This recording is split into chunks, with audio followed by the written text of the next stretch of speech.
Hello everyone, welcome to my video. সবাই কেমন আছো? আশা করি সবাই ভালোই আছো। তো আমরা যে এক্সট্রা একদিন ছিলাম, সেই দিন সকালবেলা বেরিয়েছিলাম সব জেঠিমা দিদা সবাইকে নিয়ে। আর অনেকেই তো বাড়ি চলে গিয়েছে, আমার বাবা মা ভাই তারাও বাড়ি চলে গিয়েছে। আর আমার যে হসপিটালের যে ব্যাচটা ছিলাম আমরা 6 জনের গ্রুপ, তার মধ্যে একজন রয়েছে আর আমি রয়েছি, নাহলে সবাই চলে গিয়েছে। তো সবাই মিলে গিয়েছিলাম প্রথমে সাই বাবার বাবা মার সমাধি মন্দির দেখতে। তো আমরা এর আগেও দেখেছি, একজন জেঠিমা ছিল যে প্রথমবার এসেছে, তো তাকে দেখানোর জন্য বিশেষ করে যাওয়া হয়েছিল। এটা হলো সাই বাবার বাবা আর মা। আর এই দেখো এখানে কত বড় বড় করে সব আলপনা দেওয়া রয়েছে। আর সামনেই ছিল গণেশ মূর্তি একটা। সকাল টাইম তো তো অনেকেই নিজের মতো পুজোও করছিল ওখানে। তারপরে ঠিক ওরই পাশ দিয়ে একটা রাস্তা চলে গেছে, ওদিকে যাচ্ছিলাম। আর ওখানে লেখা রয়েছে গুরু দত্তাত্রেয় টেম্পল। আমি জানি না ওটা কি ঠাকুর, তবে যাচ্ছিলাম তার ঠিক পাশে একটা পার্কের মতো করা ছিল, ওখানে একটা কৃষ্ণ মূর্তি ছিল। ওখানে দেখলাম অনেকে পুজো করছে, সকাল টাইম তো তাই। তারপর সেই মন্দিরটা দেখতে যাচ্ছিলাম। বেশ কিছুটা রাস্তা, আগেই বলেছি এখানে যত খুশি হাঁটতে পারো। তো যেতে যেতে একটা কাঁঠাল গাছ লক্ষ্য করলো। এখানে কাঁঠাল গাছটা একটু অন্যরকমই, দেখো বেশ কিছু কাঁঠালও হয়ে রয়েছে, আমাদের এদিককার মতো নয়, হয়তো পাহাড়ি এলাকা তাই এরকম। তো এখানে দেখো রাস্তার মুখে একদিকে সিংহ একদিকে একটা বাঘ রয়েছে। তারপর দেখো পুরো রাস্তাটা জুড়েই আলপনা করা রয়েছে, চারিদিকটা বেশ সুন্দর পরিবেশ। তো মন্দিরে পৌঁছে গেলাম, গিয়ে দেখি এখানে যজ্ঞের একটা জায়গা করা রয়েছে, বেশ বড় জায়গাটা। আর মন্দিরটা তখনো খোলা হয়নি, মন্দিরটা বন্ধ ছিল। বাইরের দিকে যতটা দেখা যায় ব্রহ্মার মূর্তি রয়েছে, আর ঠিক মন্দিরের পাশে পাশে যারা সাধুরা থাকে যজ্ঞ করে সেরকম সব মূর্তি বসানো রয়েছে। তারপর মন্দির থেকে বেরিয়ে জেঠিমাদের সাথে গল্প করতে করতে আবারও যাচ্ছিলাম আশ্রমের দিকে।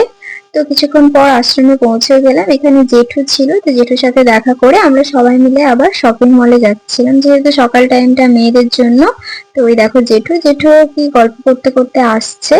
তো রাস্তাটা তো আর একটুখানি না, বেশ কিছুটা রাস্তা, সবাই মিলে কথা বলতে বলতে পৌঁছে গেলাম শপিং মলে। এসে দেখছি ওই দিন অনেক জিনিসপত্র এসেছে, আগের দিন এসে দেখছিলাম ফাঁকা ফাঁকা ছিল, কিছু ছিল না। তো নতুন জিনিস এসেছে, স্টিলের বাসন বেশি, এখানে স্টিলের বাসনটা খুব সুন্দর হয়। তো যাই হোক, যে যার মতো টুকটাক কেনাকাটা করে আবারও বেরিয়ে চলে গেলাম। আর এই দেখো সেই রাস্তা চিনতে পারছো, সেই হসপিটাল যাওয়ার রাস্তা, এই রাস্তা দিয়ে যাচ্ছিলাম মিউজিয়াম যাওয়ার জন্য। যেতে যেতে দেখছি রাস্তায় বেশ কিছু ফরেনিয়াররা ভিড় করে রয়েছে, ওরা ওখানে কিছু একটা আলোচনা করছিল। এই বাচ্চাটাকে কি কিউট লাগছিল, তবে ও ওদিকে খেলছিল। আর এই যে হসপিটালের সেই গেট, ঠিক তার পাশ দিয়ে চলে গেছে মিউজিয়াম যাওয়ার রাস্তা। মিউজিয়ামটা অনেকটা উঁচুতে রয়েছে, বেশ দূরে।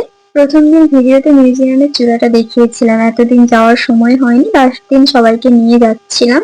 এতদিন যাওয়ার সময় হয়নি কারণ ওটা সকাল টাইমটাই খোলে, একটা টাইম, তো তখন আমাদের ডিউটি ছিল, আর ওই দিন আমাদের তো ডিউটি শেষ। তাই সবাই মিলে যাচ্ছিলাম, আর একসাথে অতটা রাস্তা একেবারে যাওয়া আমার পক্ষে অসম্ভব। তাই এখানে ওখানে বসে রেস্ট নিয়ে নিয়েই যাচ্ছিলাম। যাওয়ার পথে মাঝখানে একটা জায়গা পড়ে, ওখানে ধ্যান বৃক্ষ রয়েছে, তো সবাই মিলে ওটা দেখতে গেছিলাম। ওইখানে বেশ কিছুজন বসে ধ্যানও করছে। আর ওখানটা একদম সাইলেন্ট, পুরো শান্ত পরিবেশ। তো ওখান থেকে একটা শর্টকাট রাস্তা ছিল, আমরা ওটা ধরেই যাচ্ছিলাম। বেশ সিঁড়ি দিয়ে উঠতে হয়, আর এটা এমনি রাস্তা হেঁটে যেতে হয়। তো চারিদিকটা দেখতে দেখতে যাচ্ছিলাম, দেখো কি ভালো লাগছে দেখতে। এবার সিঁড়িও বেশ অনেকগুলোই, তাই উপরের দিকে গিয়ে ওই এখানে একটা বসার জায়গা রয়েছে, ওখানে কিছুক্ষণ বসে রেস্ট নিচ্ছিলাম। আর দেখো ওখান থেকে সেই রাস্তাটা দেখা যাচ্ছে যেটা দিয়ে ফার্স্ট উঠে এলাম ওখানটায়। তারপরে আবারও সিঁড়ি বেয়ে উঠে গেলাম ওপরের দিকে মিউজিয়ামের কাছাকাছি। এখানে এসে দেখছি দাদু দিদা এখানে গল্প করছে, আর ওদেরকে আমরা সেদিকে খুঁজছিলাম, তখন দেখতে পাইনি। তো যাই হোক চলে এলাম মিউজিয়ামে। সব জায়গাতেই তো সেবা দলের লোকজন রয়েছে, এখানেও রয়েছে। কাকুরা আমাদেরকে জিজ্ঞাসা করছে আমরা কোথা থেকে এসেছি, কাকুদের সাথে একটু কথা বলছিলাম। আর এই দেখো এই চূড়াটাই তোমাদেরকে অনেকটা দূর থেকে দেখিয়েছিলাম, আর এটা একদম কাছে। ভেতরে গিয়ে তো আর ভিডিও করার পারমিশন নেই, তাই বাইরে থেকেই দেখালাম। আর বাইরেটা ঠিক এরকম করা রয়েছে, তোমরা দেখে বেরিয়ে চলে এসেছি। আর যাওয়ার সময় এই রাস্তায় একটা শিবলিঙ্গ ছিল অনেক বড়, ওটা খুঁজছিলাম, কিন্তু দেখছি শিবলিঙ্গটা তুলে দিয়েছে, জানি না কেন। যাওয়ার সময় অন্য রাস্তা দিয়ে যাচ্ছিলাম, এটাই মেন রাস্তা। তো নেমে যাওয়ার সময় তো কোনো অসুবিধাই ছিল না। তো সবার সাথে প্রথমে গল্প করতে করতেই যাচ্ছিলাম, কিন্তু আমাকে অনন্যা ফোন করে ডাকছিল, তাই আমি একটু ওদের আগেই বেরিয়ে চলে এসেছি। তো পরেরটা নেক্সট পার্টে, চলো টাটা।